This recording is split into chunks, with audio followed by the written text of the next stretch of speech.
pureza y unidad. Según mi parecer, estas dos palabras son factores necesarios en la vida cristiana.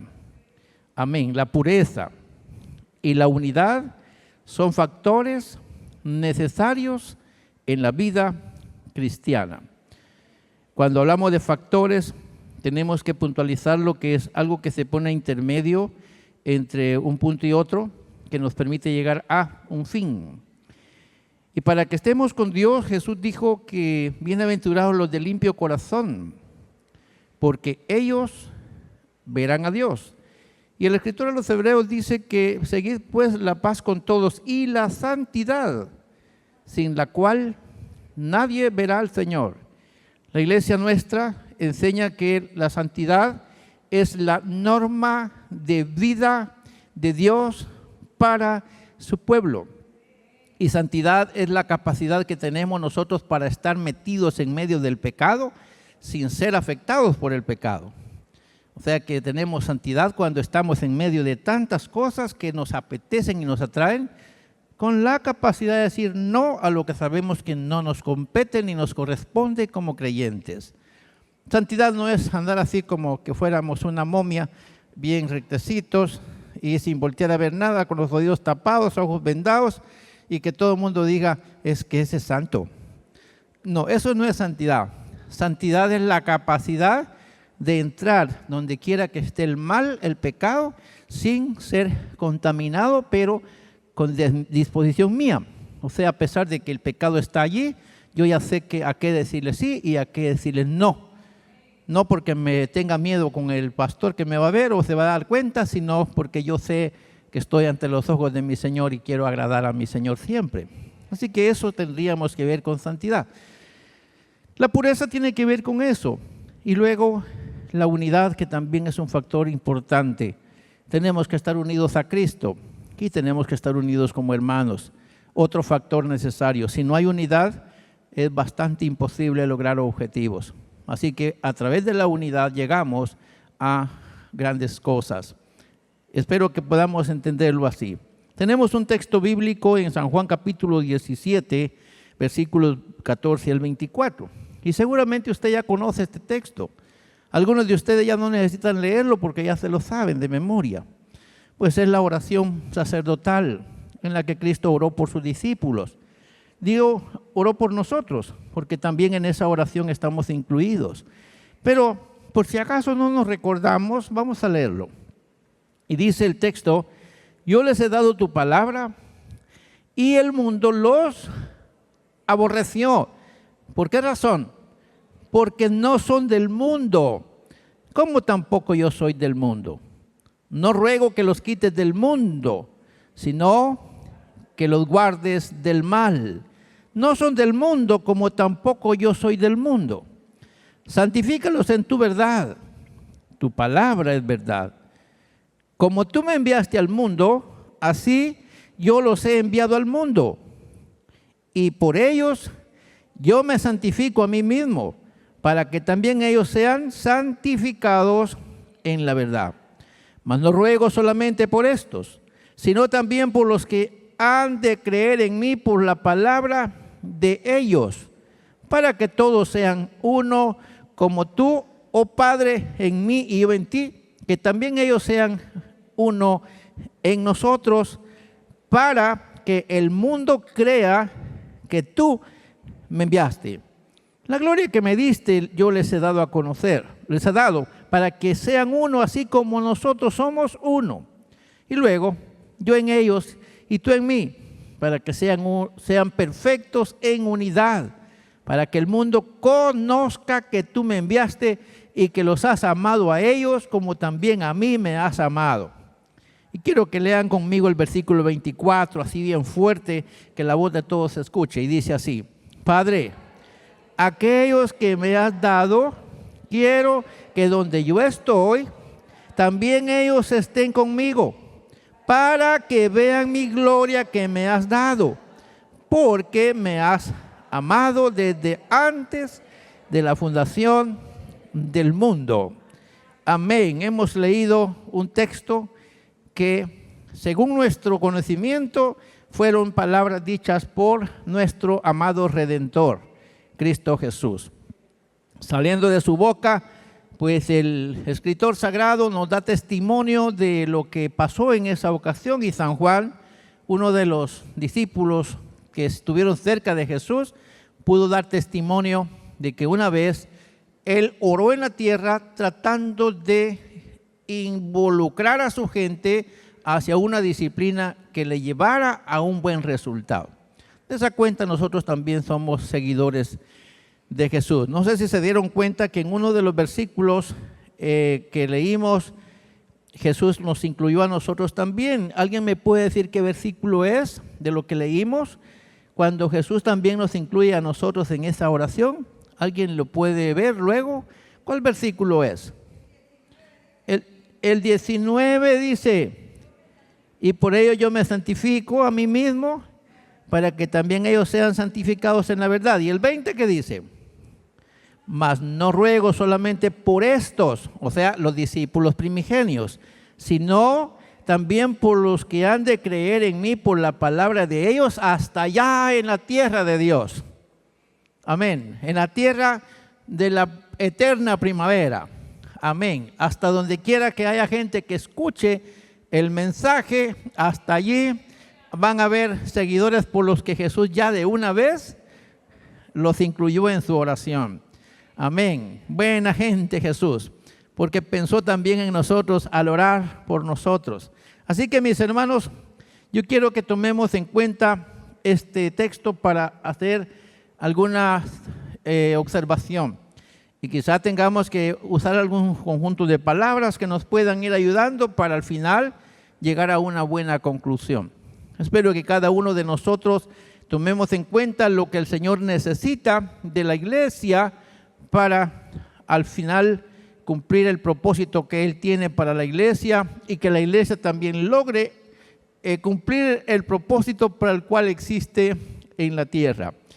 Así que podemos pensar que al considerar el punto de vista para nuestro enfoque, notamos dos términos importantes, los que yo les mencioné al principio. ¿Cuáles son esos términos? Pureza y unidad, los cuales son necesarios en la comunidad de seguidores de Cristo en el cumplimiento del propósito para el cual existe la iglesia. La iglesia existe para ser pura, sin mancha y sin arruga, sin contaminación. Así de simple. Así llamó Dios a la iglesia. De hecho, cuando leemos las palabras de Pablo a los Efesios, él está haciendo una alusión cuando piensa en la importancia del matrimonio. Y él dice que Cristo, como el buen esposo, prepara a su amada para presentarla ante el Padre como una esposa ataviada para su esposo, en la que no haya mancha ni arruga. Así que cuando pensamos en esto, tendremos que entender que la iglesia existe para ser un grupo de personas en quien no haya malicia alguna. Amén. Un grupo de personas en las que estén lejos de cualquier contaminación. Entender el propósito para el cual existen y vivir por causa de ese propósito. Así que tendremos que entenderlo para poder hacer o ser lo que Dios quiere que seamos. Pero tiene que ser una intención personal. No puedo yo disponer por usted ni usted por mí, sino cada quien por sí mismo. De esa cuenta, estar agradecidos porque pertenecemos a la iglesia del Señor, pero pensar que esta iglesia debe ser pura. Y esa iglesia, siendo parte de un cuerpo, debe vivir en unidad. Ya lo cantamos en unas canciones aquí en nuestra casa. En el texto seleccionado tendremos que notar que Jesús está interesado de que sus discípulos tengan un comportamiento basado en valores. Diga conmigo: comportamiento basado en valores. Y en este caso se habla de dos valores. ¿Cuáles son? Pureza y unidad. La iglesia o el cuerpo de Cristo tiene que ser un cuerpo sano, puro, sin contaminación alguna. En este caso, Jesucristo pide al Padre que sus seguidores, diga conmigo, sean moralmente puros. moralmente puros. Prevalezcan en unidad como testimonio de ser la comunidad de Cristo. Hermanos en el Señor, cuando Jesús está pensando en la iglesia, Él dijo: edificaré mi iglesia. Las puertas del infierno no prevalecerán contra ella. Quiero decirles que las puertas del infierno no son armas de fuego. Las puertas del infierno tampoco son las tumbas o los disturbios que se hacen en la sociedad que matan a la gente. Las puertas del infierno son todas aquellas ofertitas que se hacen frente a nosotros con las que el enemigo trata de distraernos del propósito para el que vivimos, que nos manchemos con algo para que una vez viniendo el Señor diga: apartaos de mí, no os conozco, hacedores de iniquidad. Entonces, las puertas del infierno son todas aquellas cosas que manchan la reputación de una persona. Amén. Porque siendo una persona ya impura, pues no tiene derecho de estar con el Señor, porque Él es santo. Y donde Él está, quien llegue allí tiene que ser por naturaleza santo. Para eso Cristo murió, para santificar a una iglesia y hacer de esa iglesia una iglesia pura, en la que no haya contaminación alguna. Así que vean ustedes, cuando hablamos de ser moralmente puros, estamos hablando de la palabra santidad. Moral en este caso equivale a santidad. Y la santidad, se los decía al principio, que equivale a ¿qué? A meternos donde sea, donde estén haciendo cualquier tipo de cosas que no son correctas según nosotros y según Dios, y nosotros salimos de ahí, como dicen los muchachos que están en la ruta, cuando alguien se accidenta y que sale sin golpes, que sale sin ningún rasguño, dice, y salió ileso. Entonces, todo aquel que es santo tiene la capacidad de entrar al mundo contaminado sin salir contaminado. Amén, mis hermanos. Significa con sus oídos bien puestos en la voz de Jesús, con sus ojos bien puestos en el camino de Jesús, con su mirada, con su corazón y todo puesto en el corazón de Jesús y en las instrucciones de Jesús. Entonces, somos moralmente santos, somos moralmente puros cuando podemos venir al altar y nos hacemos una evaluación, un examen de conciencia, y empezamos a examinarnos y nos damos cuenta que este día no hemos cometido un solo pecado. Amén. ¿Dónde están los que pueden decir que en este día no han cometido un solo pecado?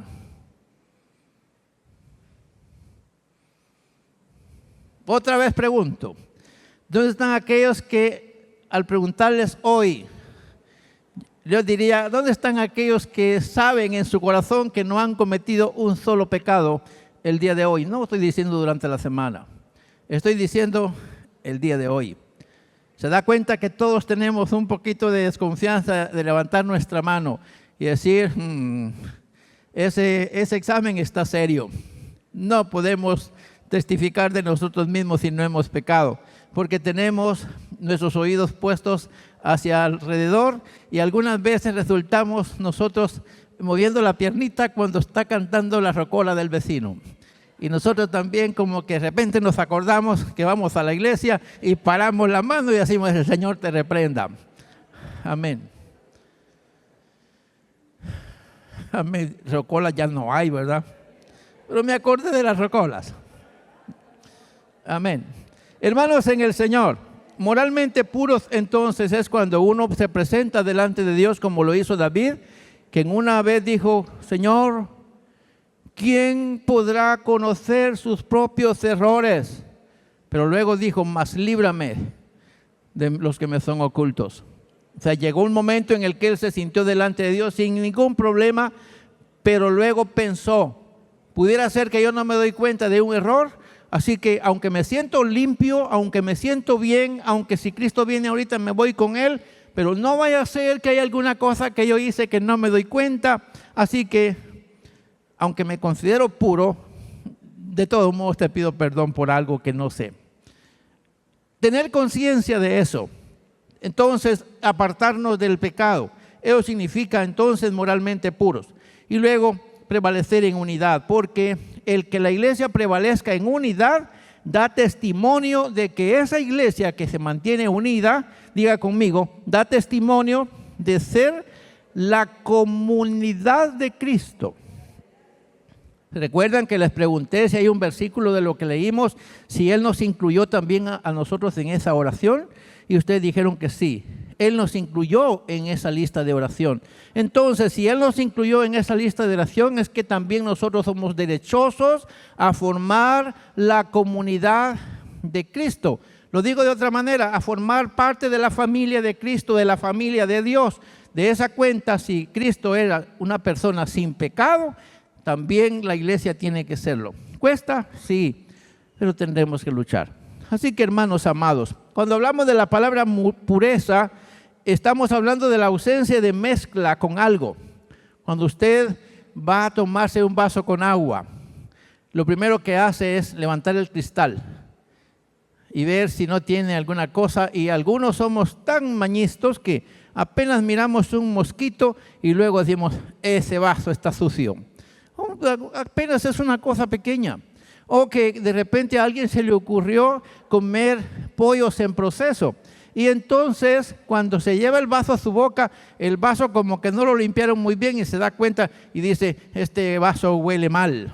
Y entonces se lo aleja de la boca y dice, ese vaso no sirve. Porque simplemente le detecta algún pequeño olor raro y dice, eso no está correcto. Entonces, cuando hablamos de pureza es cuando usted puede llevarse el cristal a su boca y se bebe su agua sin problema porque sabe que el vaso huele bien y el agua luce bien.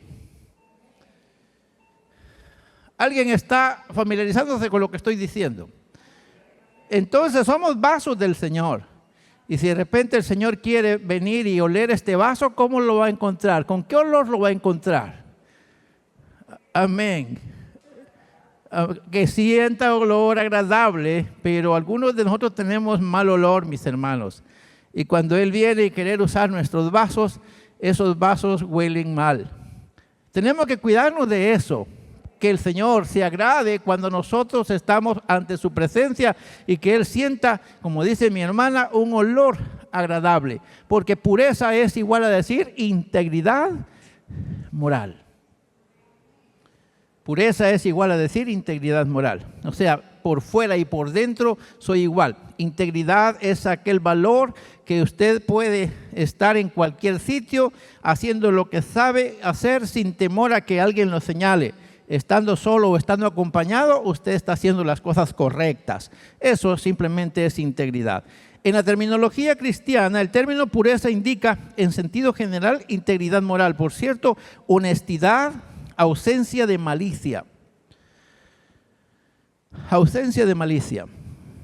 Malicia es aquella cosita que uno siente por voltear a ver a donde no tiene que voltear a ver. Amén.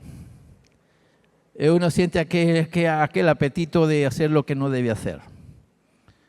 Y tratando de ver qué cosas están mal puestas para hacer, como dijo mi hermano en una ocasión.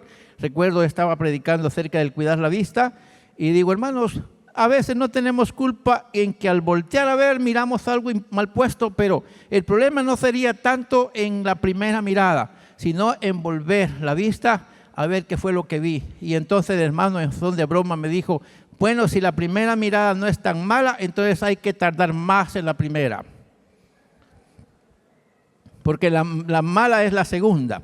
Yo vi algo mal puesto y luego vuelvo los ojos para ver qué es lo que vi mal. Entonces me dice el hermano, si la segunda mirada es la mala, pues tengo que aprovechar la primera.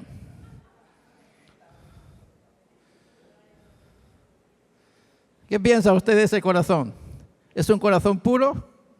No, no es un corazón puro, porque está diciendo, bueno, ya que la segunda mirada es un pecado, voy a aprovechar la primera que no es pecado. El corazón del hombre tiene ese problema.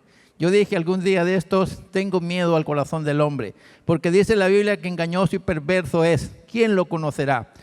Pero el Señor nos llama a ser gente pura, sin tratar de pensar en malicia alguna. Y la malicia es un equivalente a ser hijo de Satanás.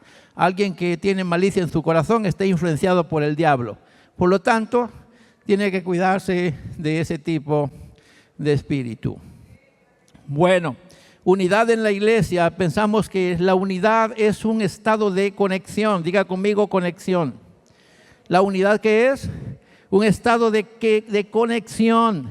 Amén. O sea que me puedo juntar a ti sin problema porque siento que algo nos hace sentir lo mismo. Y aquí tendríamos que pensar que también es amor. Es una conexión espiritual entre los creyentes en Jesucristo. Pero aparte de ser una conexión, diga conmigo, también es un don. Amén, es un don dado a la iglesia debido a que la iglesia es del cuerpo de Cristo. Y así como el cuerpo está unido por todas sus coyunturas y es funcional como está, así la iglesia debería sentirse privilegiada al ver que el Eterno quiso compararla como un cuerpo humano, que funciona bajo la dirección de una cabeza. La unidad de la iglesia, por lo tanto, se refiere a la unión del pueblo de Dios, unidad con Dios a través de Cristo y unidad entre ellos mismos a través del Evangelio. A los que estamos acá se nos llaman ¿cómo? Hermanos. ¿Por qué se nos llama hermanos? Porque somos hijos de Dios, porque asistimos a una iglesia, porque creemos en un mismo Dios. Por eso nos llaman hermanos. Ya no le decimos la fulana a alguien, sino la hermana fulana. Porque aunque somos familia, tenemos que pensar que la tal es hermana en Cristo. Mi padre y yo somos familia de manera biológica, pero hay un momento en el que él dice el hermano fulano refiriéndose a mí y yo digo el hermano fulano refiriéndose a ella. Porque aunque somos familia, tenemos que pensar que hay un grado de espiritualidad que nos hace distinguirnos como la familia de Dios. Así que allí a través del Evangelio cambia nuestra posición y tenemos que pensar que somos hermanos en Cristo. Por lo tanto, tenemos que estar unidos. El valor de la pureza permite la realización del valor de la unidad. No puede haber unidad cuando no hay pureza. Y le voy a decir por qué. Hay veces que yo confío tanto en usted. Y confío una vez, confío 2 veces, confío 3 veces, confío 5 veces, confío 9 veces. Pero en la vez número 10, a usted se le olvidó que yo confiaba en usted y usted metió su patita. Y violó mi confianza. Pregunto, ¿qué va a pasar ahí? A partir de que usted violenta la confianza, ¿qué va a pasar ahí? ¿Voy a mantener la unidad con usted o no será que usted me va a separar de usted a causa de su acción? O pensemos al revés. Usted me confía 9 veces, pero en la número 10 yo le fallo. ¿Va a seguir usted manteniendo la unidad conmigo por una vez que le fallé? Aunque usted me diga sí, como hermano sí, pero yo le puedo decir como humano, eso no es posible.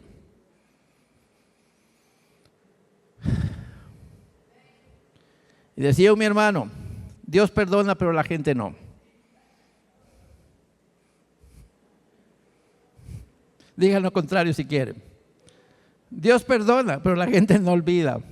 Y la gente que no olvida tampoco perdona. Y la confianza perdida cuesta recobrarla. ¿De acuerdo, mis hermanos? Por eso es que tenemos que pensar en lo importante de la pureza. La pureza es un factor que nos lleva a practicar la unidad. Y se puede pensar en tantas cosas. En el reino de Dios ambos se fusionan en la búsqueda del cumplimiento del propósito por el cual existe la iglesia o los seguidores de Cristo en el mundo. Para ser una comunidad de fe necesitamos pensar en estos 2 factores importantes que son la pureza y la unidad. ¿Estamos comprendiendo? Las 2 cosas debe practicar la iglesia, porque vamos para estar con Dios un día. Al final del texto que leímos hoy, una de las peticiones de Jesús fue, Padre, yo te pido que aquellos que me has dado, ellos estén conmigo donde yo estoy, para que vean mi gloria y que vean que me has amado desde el principio. O sea, el plan de Jesús no es tener un grupo en la tierra solamente. El plan de Jesús es tenerlos aquí y tenerlos también allá.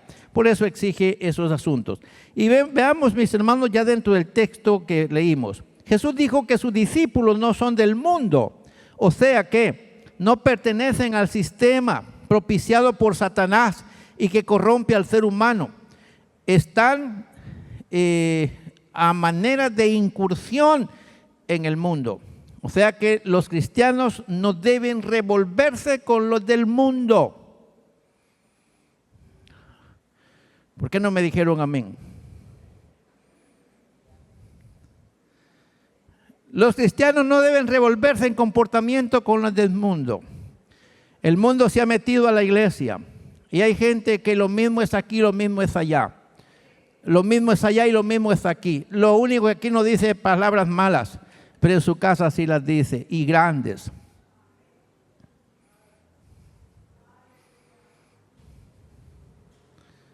Amén, hermanos, ¿todavía están por aquí? Entonces tenemos que pensar que nosotros debemos cuidarnos del sistema contaminado por Satanás. Otra vez digo, debemos cuidarnos del sistema contaminado por Satanás, porque el mundo aquí no equivale a el terreno donde vivimos. Mundo aquí no equivale a la tierra, no equivale a la sociedad. Mundo aquí equivale al sistema contaminado del diablo con el cual quiere atraernos a nosotros. Y Jesús dice que nosotros no pertenecemos a ese sistema. Nosotros estamos en medio del sistema, pero para incursionar, o como quien dice, para hacer revolución, y que una vez yo entre ahí, ellos se sienten estorbados a causa de que yo estoy ahí. Yo llegué una vez a un terreno. Yo no sabía, por cierto. El Señor me llevó, o nos llevó como familia, a incursionar en una zona que le llamaban la zona roja. El llegar nosotros a esa zona roja, el simplemente llegar sin hacer nada más que solo llegar y estar ahí viviendo en esa zona roja, marcó una diferencia. Todas las casas estaban señaladas por aquellos que no tienen en quién pintar. Y ustedes ya saben a qué me refiero. Hay gente que, como no anda llevando papel, mancha las paredes. Y como no andan llevando lapiceros, entonces compran pintura y marcan las paredes. Ellos escriben de todos modos, pero en las paredes. Ya saben a quién me refiero. Y en medio de esa gente estábamos metidos nosotros. Pero la casa donde nosotros vivíamos marcaba la diferencia. Porque todas las casas estaban manchadas, menos la casa donde yo vivía. Y no se los pedimos nosotros. Les pedimos que si querían comer, porque nos pedían de comer, tenían que limpiar el área donde estábamos. Y entonces ellos iban a limpiar el área y luego venían y decían, ya limpié el área, ¿qué nos van a dar de comer hoy? Y simplemente, pero no me enteré que una bruja estaba a la par. Y la bruja comenzó a sentirse incómoda por nuestra presencia ahí. Y ella comenzó a hacer un montón de cositas para sacarnos del área. Y no lo logró. Tuvo que perecer ella con sus artimañas. Y no estábamos orando por la bruja, simplemente estábamos metidos en la zona donde ella estaba. Y desde que llegamos al área, ella se sintió impedida para hacer lo que ella sabía hacer y no le funcionaba. Amén, mis hermanos. Entonces nosotros no somos del sistema, tenemos que hacer diferencia en el medio del sistema. No somos del mundo, tenemos que marcar la diferencia en el mundo. La iglesia está llamada para no estar haciendo culto dentro de un templo, sino para enseñar allá en el taller, allá en la empresa, allá donde quiera que usted se encuentre, para enseñar ahí que la gente de Dios es diferente. Por eso fue que Jesús dijo, el mundo los aborreció, porque no son del mundo, como tampoco yo soy del mundo. Jesús dijo esa palabra. Versículos 14 y 16 estoy leyendo. Veamos, en su oración Jesús solicita al Padre que sus discípulos sean guardados del mal, que ellos prevalezcan entre los del mundo, pero sin contaminarse, protegidos por el Padre. Eso pidió Jesús. Leyeron conmigo esto, ¿verdad? Jesús le dice al Padre, Padre, yo te pido que los guardes del mal. Yo te pido que no se contaminen. No te ruego que los quites del mundo, o sea, no los saques del sistema, pero ayúdalos para que ellos no se vayan a contaminar con el sistema. Y quiero preguntarles, ¿será voluntad del Padre ayudarnos a no contaminarnos en el sistema? ¿Será voluntad de Dios? ¿Será que Él lo quiere hacer? El caso es que el Señor quiere hacerlo, pero nosotros no queremos. Porque la vida del mundo es agradable a los ojos. Es agradable a las malas posiciones. Y a veces, hasta no nos queremos identificar como cristianos. Y a veces vestimos igual que los demás, simplemente por andar en la onda de los demás, sin olvidar, o sea, sin tomar en cuenta que de esa manera nosotros no podemos revolucionar, no podemos incursionar y de alguna forma estamos siendo contaminados. Jesús pide al Padre que no los saque de ahí, sino que los guarde de ese mundo contaminado. Así que, hermanos amados, nacimos como iglesia para estar en medio de este mundo contaminado, pero para hacer luz en medio de las tinieblas. La luz hace ver su existencia tan pronto que la noche entra. La noche llega y la luz dice, aunque la noche llega, aquí está claro, porque está la luz. Hermanos, tenemos que entender ese mensaje. Espero que estemos copiando el llamado que Dios nos hace. En su oración, Jesús solicita al Padre que la palabra de Dios haga un efecto limpiador en la vida de sus discípulos. Y Él dice, santifícalos en tu verdad, tu palabra es verdad. La gran pregunta es, y estábamos estudiando aquí en esta casa la importancia de la inspiración de la palabra. Y nosotros dijimos que el que inspiró la palabra hace muchos años está activo durante toda la historia y ha permitido que todos los lectores de la palabra vuelvan a oír el mensaje que el Eterno tenía para los primeros. Y se ha mantenido ahí. Y yo decía que a mí me impresiona que el Dios que se les apareció a aquellos se me apareció a mí.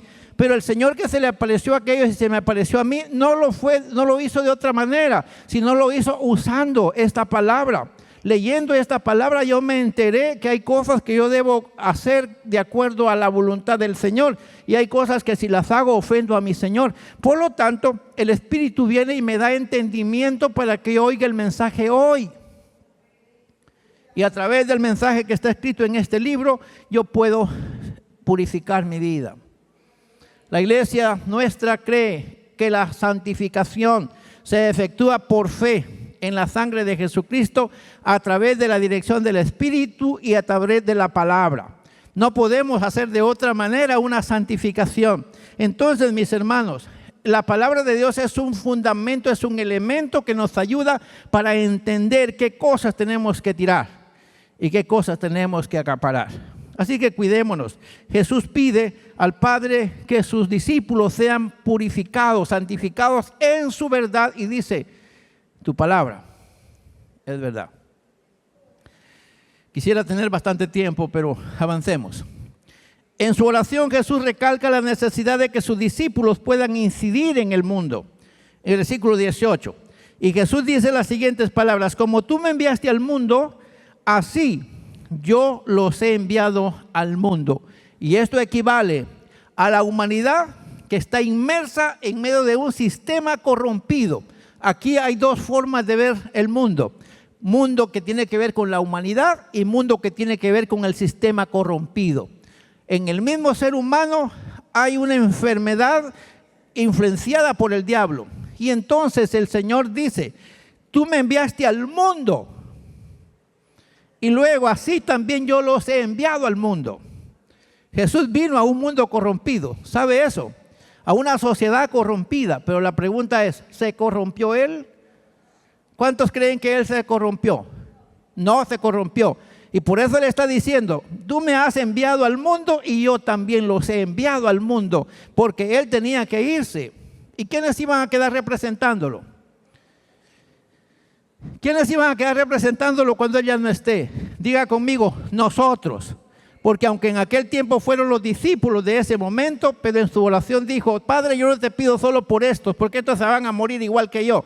Yo te pido por todos los que van a ir naciendo durante la historia, hasta que esta noticia llegue a la tierra de Dios, y allá van a haber muchos discípulos. Yo también te pido que los guardes. Yo los envío al mundo. Así que también nosotros somos enviados a ese sistema. Que Dios nos libre, que Dios nos guarde. Jesús en su intervención por la humanidad estableció límites con tal de establecer un prototipo de consagración para mantener la calidad de pureza a exigir de sus seguidores. Él mismo dice, yo puedo probarles a ustedes que se puede vivir en santidad en medio de una generación adúltera y pecadora. Él lo dijo, yo puedo darles a conocer, puedo probarles que sí es posible. Y vea lo que dice en el versículo 19. Y por ello yo me santifico a mí mismo, para que también ellos sean santificados en la verdad. Y vea lo que dice Pablo a los Corintios. Dice, al que no conoció pecado, por nosotros lo hizo pecado, para que nosotros fuésemos hechos justicia delante de él. Esta palabra tiene que ver, aquel que no tenía nada que pagar, tomó la deuda de nosotros y para prepararse para ir a la cruz con esa deuda. O sea, no se contaminó, tomó nuestra carga de contaminación para ir a la cruz con ella. Pero luego dice el escritor a los Hebreos, fue tentado en todo. Fue tentado en todo, según nuestra semejanza. O sea que así como nos dan ganas de algunas cosas a nosotros, también a él le dieron ganas. El escritor dice, fue tentado en todo, según nuestra semejanza, pero sin pecado, porque él tuvo la capacidad de decir no a lo que hay que decirle no. Y ustedes recuerdan cuando fue tentado por el diablo 3 veces. ¿En qué momento se dio? No, en ningún momento se dio. Y lo que le estaba ofertando el diablo era atractivo, pero él dijo no. Eso no lo puedo tolerar, no lo puedo admitir, porque yo me santifico a mí mismo para darles a ellos un ejemplo de que se puede mantener la santidad o la consagración a pesar de. La palabra consagración significa luchar yo mismo por lo que quiero a pesar de que me cuesta. Pero voy a hacer todo esfuerzo por tal de alcanzar aquello que estoy anhelando, para llenar un perfil, para llenar los requisitos. Yo soy candidato a la vida eterna. ¿Y cuántos son candidatos a la vida eterna aquí? Puede confesarlo conmigo con sus brazos bien altos. Soy candidato a la vida eterna. Otra vez, soy candidato a la vida eterna. Bueno, la vida eterna ya le voy a decir, hay dos cosas. Porque hay vida eterna sin Cristo y vida eterna con Cristo. Entonces diga conmigo, soy candidato a la vida eterna con Cristo. Amén. Por eso el prototipo es Cristo. Y alguien que piense que Él no se contaminó porque era santo, está hablando mal de Él. Porque la Biblia dice que Él fue semejante a nosotros. Y el escritor a los Hebreos dice que fue semejante a nosotros en las tentaciones, pero no pecó, no consintió con el pecado porque sabía que el pecado lo alejaba del propósito para el cual había venido y lo alejaba del propósito para la salvación de todos nosotros. Así que gracias a Jesucristo podemos probar, diga conmigo, sí se puede vivir para Dios. Otra vez, se puede vivir para Dios. Diga conmigo otra vez, sí se puede vivir para Dios. Y eso significa el prototipo de la consagración. Él fue el modelo. La palabra prototipo es un modelo. En su visión, Jesús anticipó la necesidad de la unidad entre sus seguidores, incluyendo tanto a los discípulos primarios como también a los que van a salir de todas las edades. Versículos 20 y 21. Él dice lo siguiente, mas no ruego solo por estos, sino también por los que han de creer en mí por la palabra de ellos, para que todos sean uno como tú, oh Padre, en mí y yo en ti, que también ellos sean uno en nosotros. Que en este caso, mis hermanos, Jesucristo no estaba pensando en la unidad de ellos, sino estaba pensando en la unidad de ellos y nosotros como un cuerpo de Él, para Él ser la cabeza de aquellos y también de nosotros. No podemos cambiar el mensaje, porque la exigencia para aquellos es la misma para nosotros. Y entonces Jesús dice, yo quiero que los primeros y los segundos sean igual, que se parezcan a nosotros. Que ellos sean uno. O sea, ver a los primeros cristianos y ver a los del siglo XXI es lo mismo. No hay nada que cambiar. La gran pregunta que yo me hago es, ¿será que nos parecemos a los primitivos cristianos? Y usted me dice, sí. Ahora le diría, ¿en qué? ¿En qué nos parecemos con ellos? ¿Alguien se atreve a decirme en qué nos parecemos con ellos? Y se va a dar cuenta que no nos parecemos mucho. Y aquí ya hemos fallado. Si no nos parecemos a los primitivos cristianos, estamos fallándole al deseo de Jesús, porque Él dice, los primeros, los segundos, los terceros y los últimos tendrán que ser lo mismo, unidos en mí, unidos en propósito, unidos en visión, unidos en objetivos. Así que mis hermanos, tenemos que luchar por esa parte que nosotros hemos quedado atrás.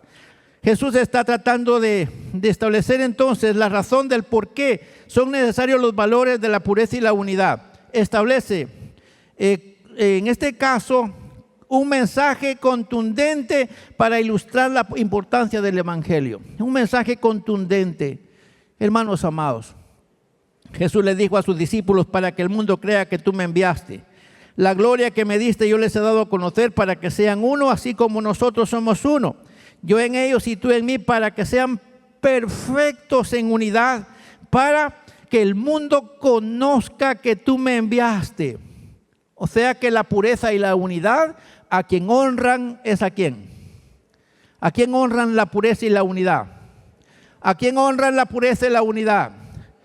¿Pueden decir a quién honran la pureza y la unidad? Sí, honran a Jesús. Y la Biblia dice que Él honra a los que lo honran. Entonces queremos que Él nos honre a nosotros como iglesia y que veamos crecimiento en todo sentido de la palabra. Tratemos de honrarlo a Él, porque Él necesita que la gente conozca que esta iglesia tiene a Cristo en ella, que esta iglesia sabe quién es Cristo y vive para Él, que en esta iglesia está Dios. Eso es lo que Él espera de nosotros, que esta gente demuestre que no son cualquier cosa, que son el cuerpo de Cristo. Espero que todavía estén con ganas de oír un poquito más. Ya en un momento terminamos. Así que, mis hermanos, veamos, para la comunidad de discípulos, Jesús no estaba pensando solo en un grupo terrenal aislado de Él. Él estaba pensando que este grupo fuera permanente, que tuviera la expectativa de que estos le acompañen siempre. Y aquí vemos la expectativa de Jesús. La expectativa de Jesús es que aquellos, estos y todos los que han transcurrido en la historia, todos sean lo mismo. Porque Él quiere conformar un pueblo con aquellos, estos y todos hasta nosotros. El pueblo de Dios está constituido por los que ya se fueron, por los que están ahorita y por los que vendrán después. Pero Él quiere que los que ya se fueron, los que están y los que van a venir, sean uno en Él. Porque para ellos hay un lugar especial. Y usted leyó conmigo cuando dice: Padre, aquellos que me has dado, quiero que donde yo estoy, también ellos estén conmigo. Quiero ilustrarles esto de una manera simple. Algunos de ustedes se enojan, se molestan porque no hemos visitado su casa. Algunos dicen: es que el pastor no visita. Y es que a mí no me ha visitado. Y se sienten incómodos porque el pastor no los ha visitado. Y esto hasta los provoca a hablar mal del pastor. Y usted dirá: ¿y por qué está diciéndolo? ¿Está pensándolo? Bueno, sí lo estoy pensando, porque no lo he escuchado. Porque quiere la visita simple de una persona que usted quiere tener en su casa, que es un mortal igual que usted. Usted quiere compartirle un vaso de Coca-Cola en su casa y como no se lo ha llegado a tomar, usted se molesta. Ahora se lo estoy ilustrando no para reclamarle lo que usted ha dicho, sino para decirle: si usted anhela que yo esté en su casa y se siente bien que yo esté en su casa, porque cuando llego a su casa me reciben re bien. Entonces, hermanos, pensemos el deseo de Jesús cumplido.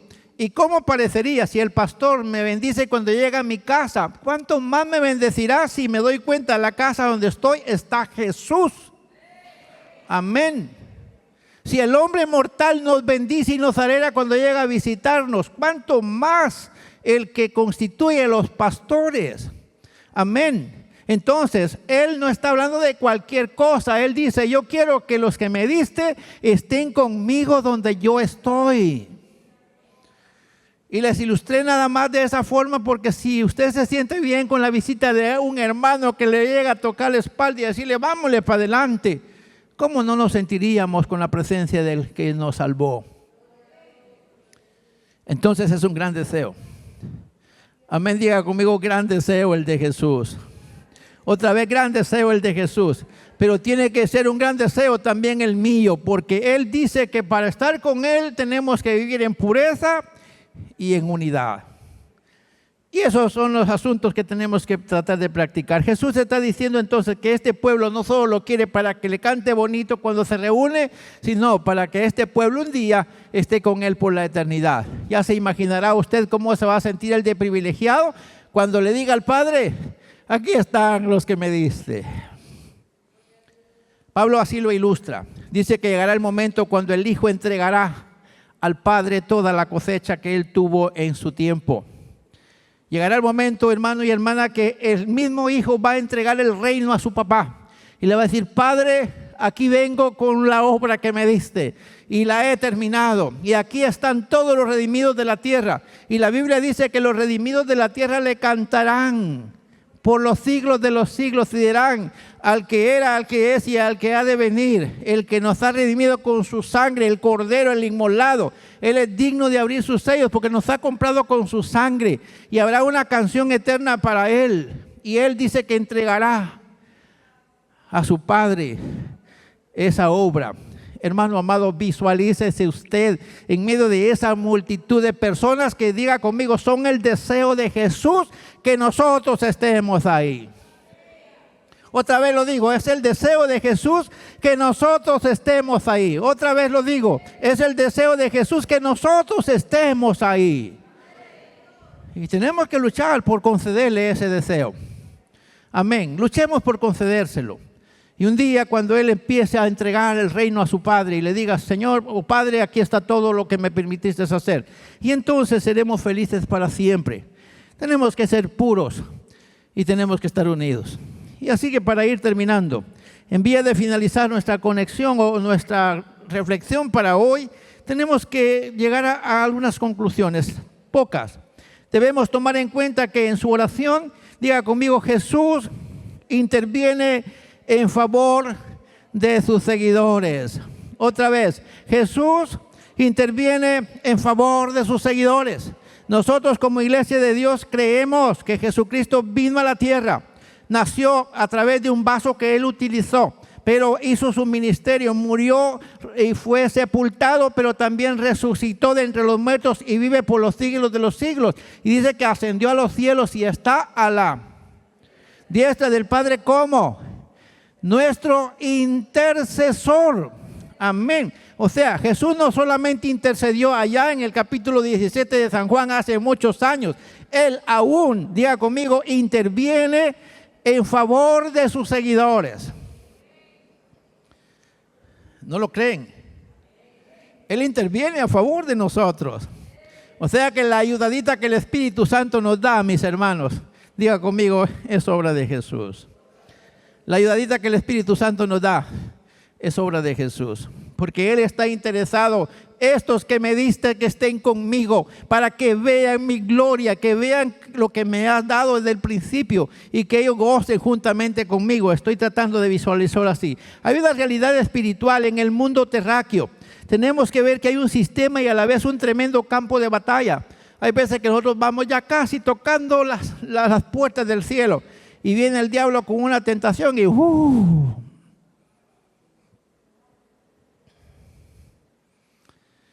pero el hermano predicaba, el hermano profetizaba, el hermano sanaba enfermos. Sí, porque hay una lucha constante. Cuando el diablo mira que usted ya va tocando las puertas del cielo, le jala los pies y lo bota.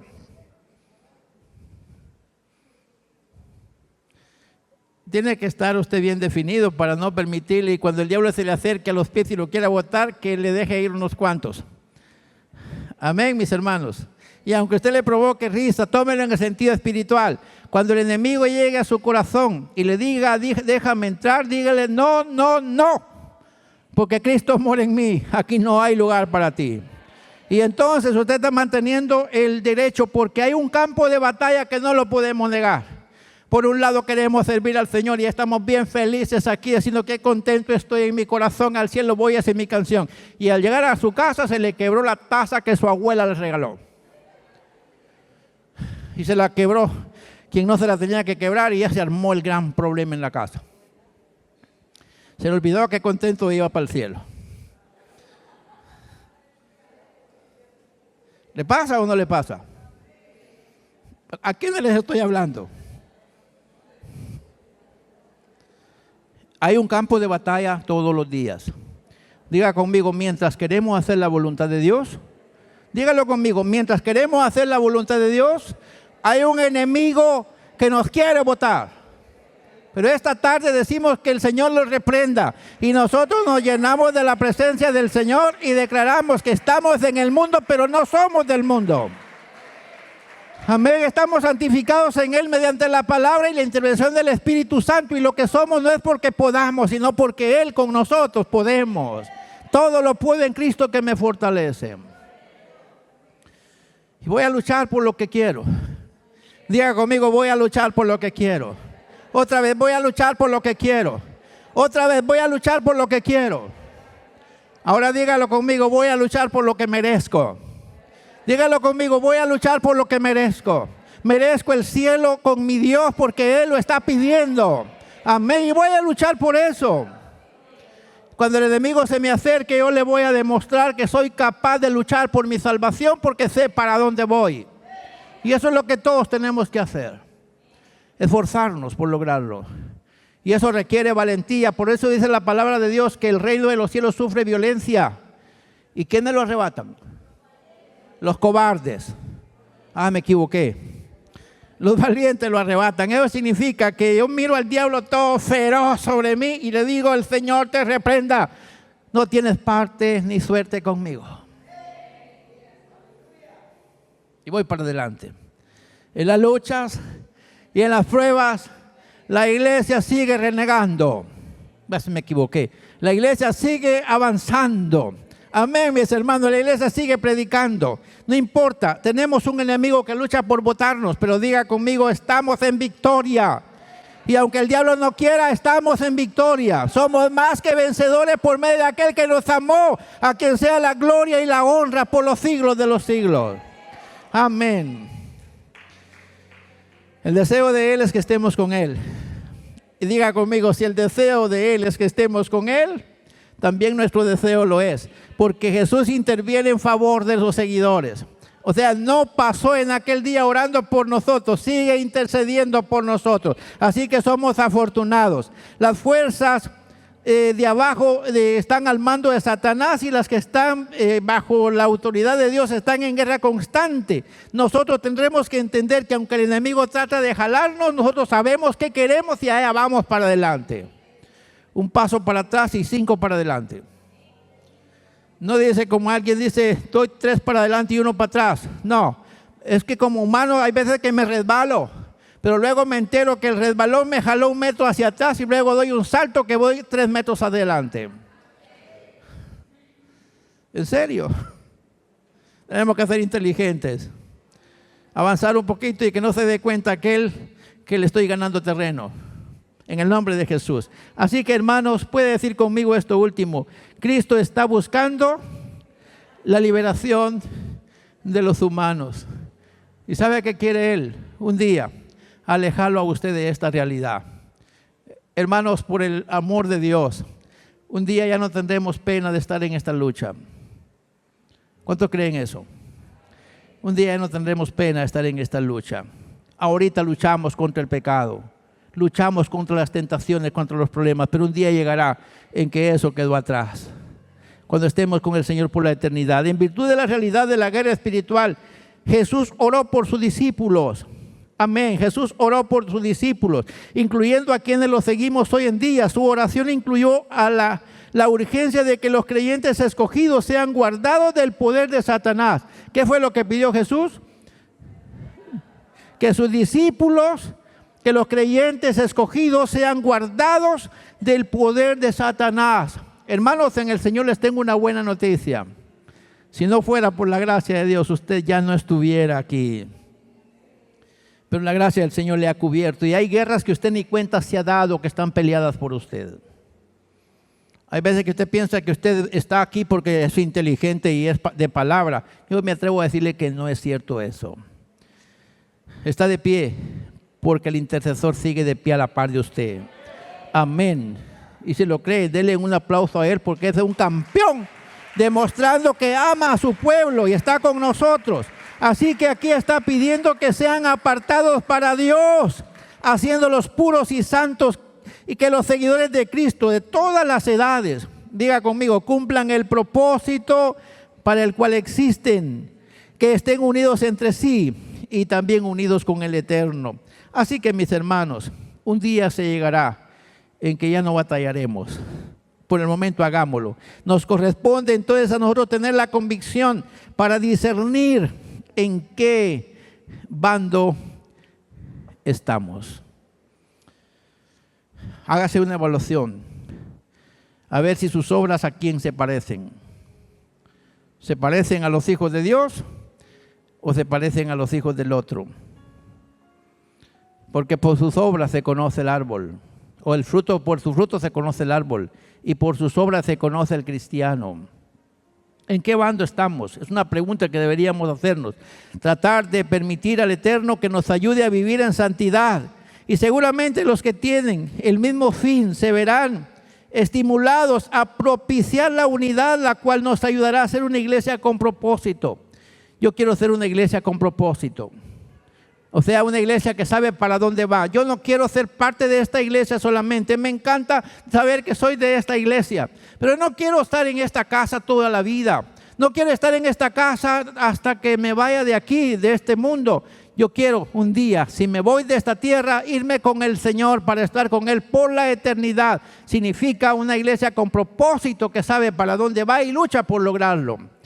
Una iglesia apta para estar con Cristo, una iglesia en misión. Así que, hermanos amados, por lo que valga, díganle al que está a la par de usted, por lo que valga, cuidemos el privilegio que Él nos ha dado.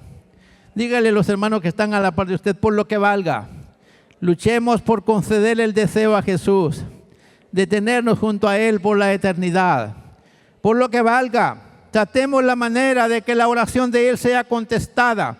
Él nos está ayudando todavía, que esa ayudadita que nos está dando un día valga la pena. Y que usted diga al final, cuando termine mi carrera en este mundo y mi cuerpo deje de existir, estoy seguro que mi alma es levantada a la presencia de Jesús, mi Salvador. Y no le gusta cantarlo porque lo cantan cuando alguien se muere, pero el cuerpo muerto ha quedado atrás. Estamos de modo que si alguno está en Cristo, nueva criatura es. Las cosas viejas pasaron y aquí todas son hechas nuevas. Así que, hermanos, para adelante y para atrás, ni para siquiera tomar impulso en el nombre del Señor. Padre, te doy gracias por esta reflexión que hemos tomado para esta vez. Levantamos nuestras manos hacia ti con alegría y con sencillez también, reconociendo que esta palabra solo produce en nosotros un efecto de alegría, pero también que produzca un efecto de una autoevaluación. Saber a quién pertenecemos, que no nos contaminemos con el mundo que nos rodea, porque tenemos que saber claramente para dónde vamos y no nos podemos parecer a nadie más que a ti. Ayúdanos, Dios, para lograrlo. Gracias por esta palabra que has puesto en nuestro corazón. Y gracias porque esta vez nos has motivado a escuchar una palabra que seguramente nos desafía. Claro, tenemos una lucha continua y lo estamos entendiendo con claridad. Hay un enemigo que se esfuerza por botarnos de esta senda, pero en tu nombre somos más que vencedores y tú peleas nuestras batallas y nosotros estamos tranquilos. Sabemos que estamos en victoria. Declaramos que tu palabra es viva, es eficaz, es cortante más que una espada de 2 filos. Ha penetrado hasta nuestro corazón y ha hecho en nosotros algunos cambios significativos. Y un día veremos la diferencia entre los que te sirven y los que no te sirven. Y un día gozaremos por la eternidad para siempre jamás. Permítenos no perder de vista esta esperanza y luchar por ella, aunque nos cueste. Gracias te damos en este momento por hablarnos de esta forma. Y todo lo que hacemos es para la honra bendita y gloria tuya. Amén. Amén. Amén. Que Dios me los bendiga, mis hermanos. Espero que alguien haya escuchado una palabra de esperanza hoy.